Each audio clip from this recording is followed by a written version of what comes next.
Okay, this video is John Ruskin, art hero number 2, and he is academic hero about number 22. And we'll start out here with a painting by Raphael from the School of Athens. This was made in 1511 at the Vatican. So Raphael was obviously an incredible illustrator, and this time of the Renaissance in Italy was sort of a new increased appreciation for a lot of the classical philosophy and knowledge and art.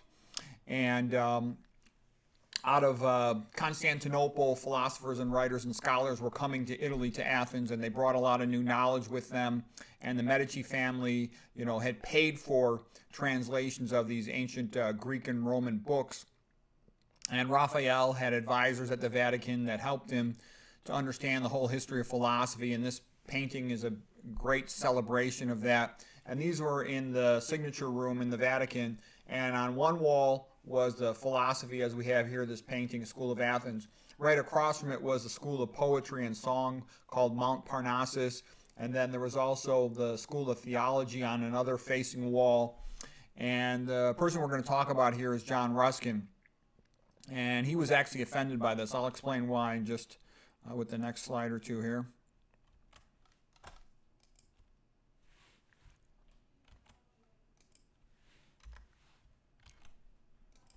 So this is John Ruskin, a painting by John Everett Millais in 1853.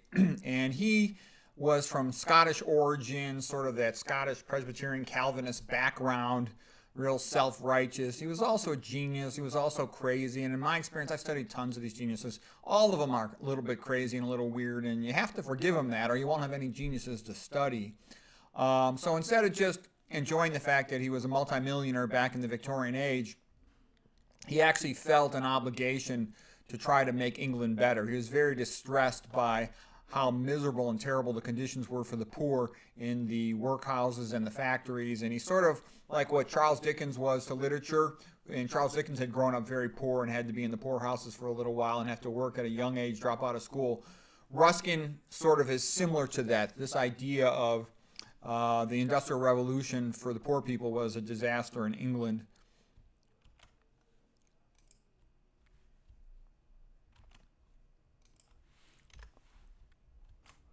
And one of the things that really was a big part of Ruskin's life as an art critic. He was an art critic and an artist himself and a professor at Oxford. He's actually the professor teaching Oscar Wilde.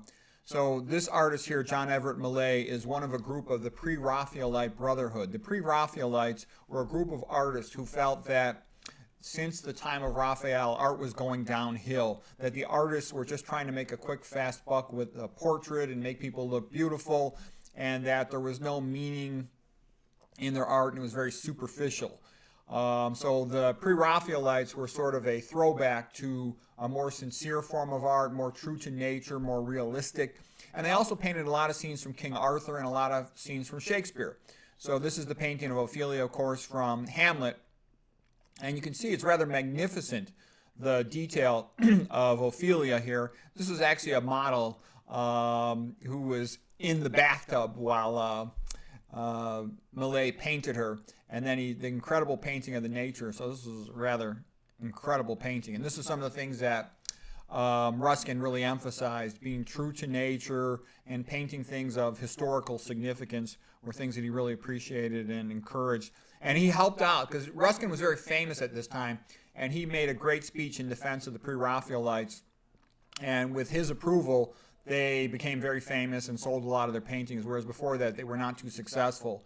So this was a big deal that he stood up for them, and it was actually kind of a great moment in the history of art in England and Europe.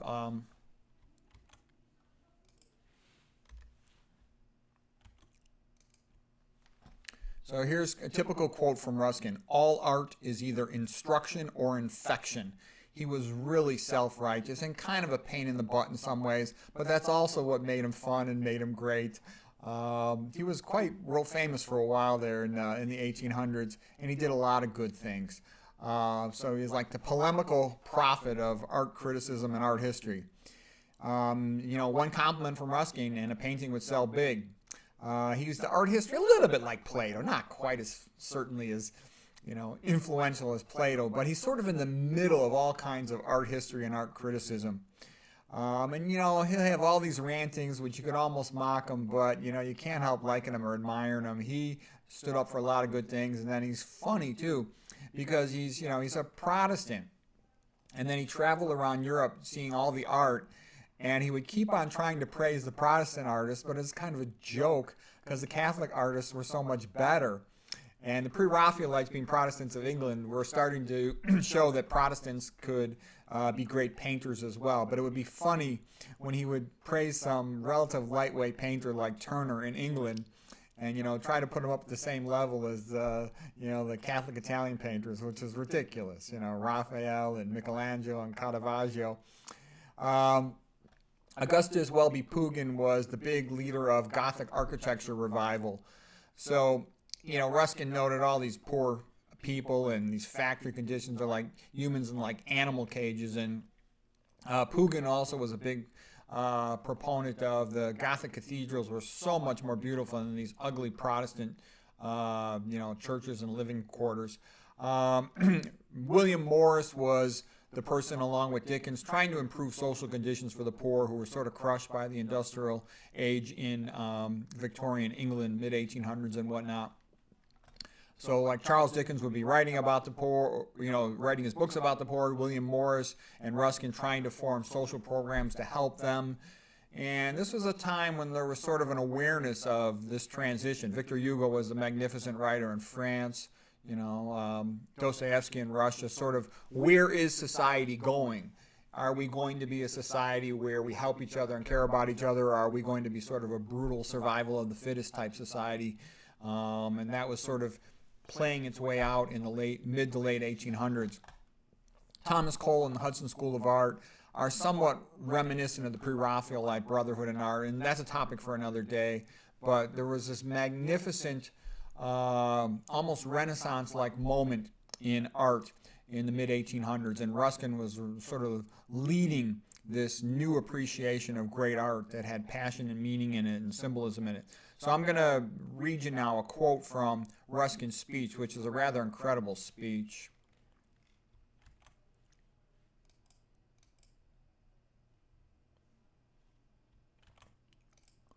So this is John Ruskin, 1853. There have been 3 ages in painting. The classical period ending with the fall of Rome. The medieval period extending to Raphael. Following Raphael is the modern age. Classicism art was pagan. Medieval art was Christian. Modern art denies Christ. All ancient art was religious. All modern art is profane. The ancient art was moral. Modern art is immoral. In medieval art, truth is first and beauty second. In modern art, beauty is first and truth is second. All ancient and medieval art was religious. All modern art is profane. This distinction is as firm as light and darkness. He who offers God a second place offers him no place. Raphael, on one Vatican wall, wrote that the kingdom of theology is presided over by Christ. And on the other wall, he wrote that the kingdom of poetry is presided over by Apollo. And from that spot and that hour, the intellect and the art of Italy date their degradation. Raphael elevated the creations of fancy to the same rank as the objects of faith on the other. The doom of the arts of Europe went forth from that chamber. The medieval principles led up to Raphael, and the modern principles lead down from him. Just as classical art was great in building to its gods, medieval art was great in building to its God, and modern art is not great because it builds to no God.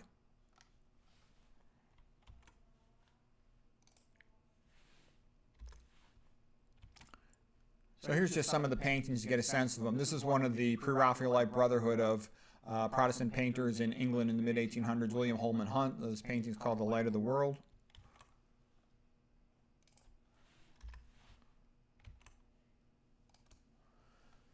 Okay, a little more on Ruskin and some of the other persons busy at that time in the arts in England. One was Pugin. Pugin really admired the Gothic cathedrals and he hated the Protestant churches. And here's a quote from Pugin in the mid-1800s. "Gothic is the only appropriate style for the building of a Catholic church. Everything glorious about English churches is Catholic.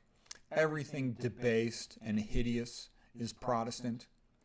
Gothic is about light and color and beauty and splendor, with soaring lines that lift the human spirit heavenward. The heaven-pointing spire is a beautiful and instructive emblem of Christians' brightest hopes." So that's Augustus Welby Pugin. Okay, Ruskin really liked the painting Triumph of Death by Francisco Trainii and Orcagna in 1339. It was a great example of medieval art. You can find it online to see a picture of it. It's hard to find one in good condition. There's some art courses that have good paintings of it and whatnot. But it's sort of, you see this incredible feeling in the painting, even though the technical details are not as great as the Pre-Raphaelites, for example. So here's another quote from Ruskin. "Better the rudest work that tells a story than the richest without meaning." And he also was the same way talking about music. Here's Ruskin again. "Music, when healthy, is the teacher of perfect order, and when depraved, the teacher of perfect disorder." And I actually think that's true, because I've noticed young people, the good music is typically going to be based on a melody. And don't get me wrong, you can like beat-based music when you're working out and lifting weights, but if you always listen to beat-based music, you can't think. It's too loud, the bump, bump, bump. You can't think, versus when you music based on a melody where you can hear the words, there's a story, you think about it, it connects you to something.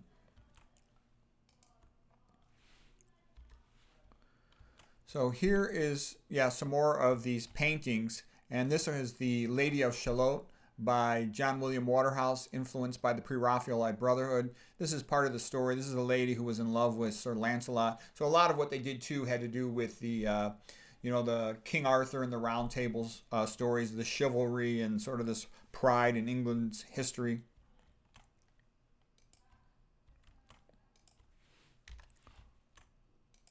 And here's another one of these paintings, and there's a lot of them. They're beautiful. Okay, this is Godspeed, painted by Edmund Leighton in 1900, influenced by the Pre-Raphaelite Brotherhood.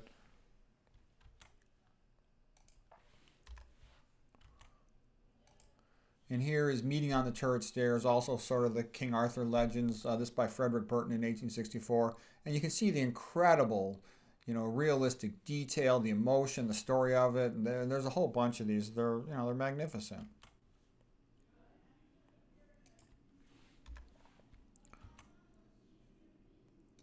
And here's from the legend of Tristan and Isolde, a very famous story, and that relates to the King Arthur legends. And so this one's from Edmund Leighton. It's magnificent stuff.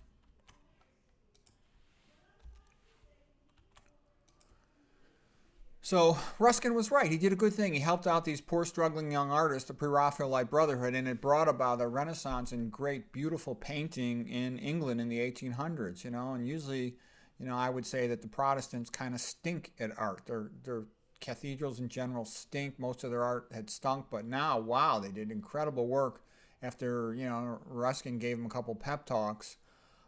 So let's see. The principal role of the artist is truth to nature, from John Ruskin. And these are some of the paintings we just looked at.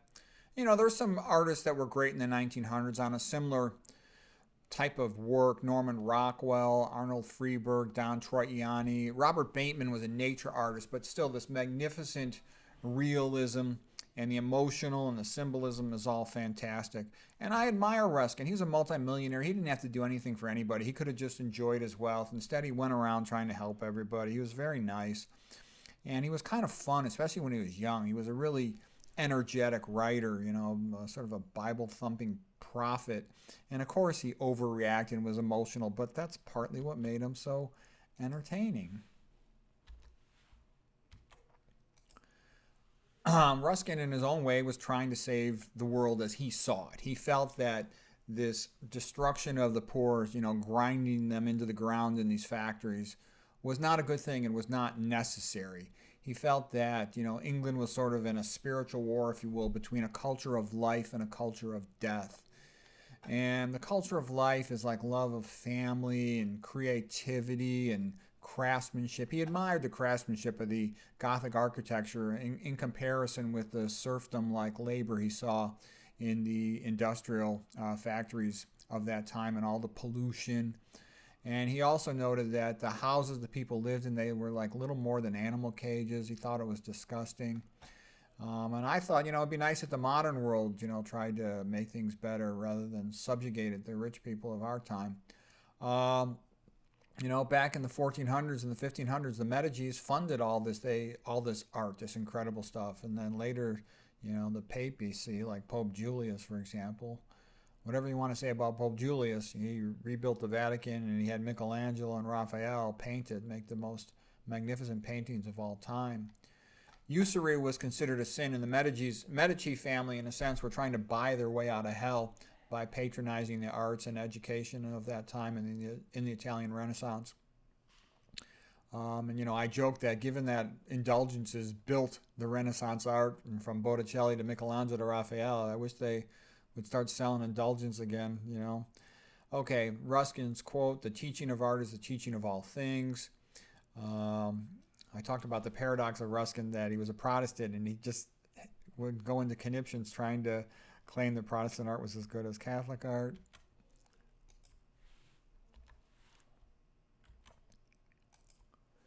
Okay, so this is the last slide. All great art is the work of the whole living creature, body and soul, and chiefly the soul.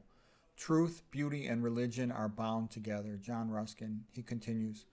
Gothic cathedrals to their God, to the Victorian age, Englishmen working in filthy factories, pumping out pollution with smokestacks everywhere.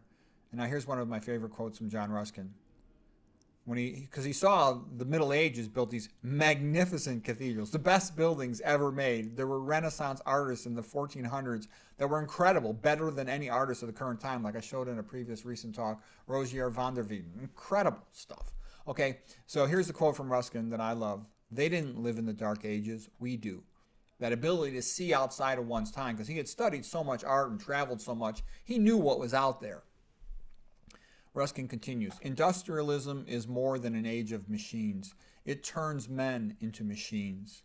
So I think that's a great quote too. The way they're just sort of another bolt or cog in the factory. There's almost a tendency sometimes for excessive modernism without, much culture, tradition, to almost make people like into animals. And that's no joke. If you look at, Darwinism, comparison with, Charles Leibniz, there's God or there's nothingness. And if a persons are separated from being created in the image of God, then classified by Darwinism as talking primates, that dramatically lowers their status. So Thomas Carlyle was a famous scholar of the Victorian age. He was one of Ruskin's mentors. He asked the question, where are the railroads leading us? Because that was the big technology of that day, all these new railroads in England. And Charles Dickens answered, the railroads are leading us to spiritual death when they make us forget who we are. So then the question could arise for our age. Where is the internet taking us? Is it educating us, or is it delivering us to the concentration camps, dehumanizing us? That's an important question.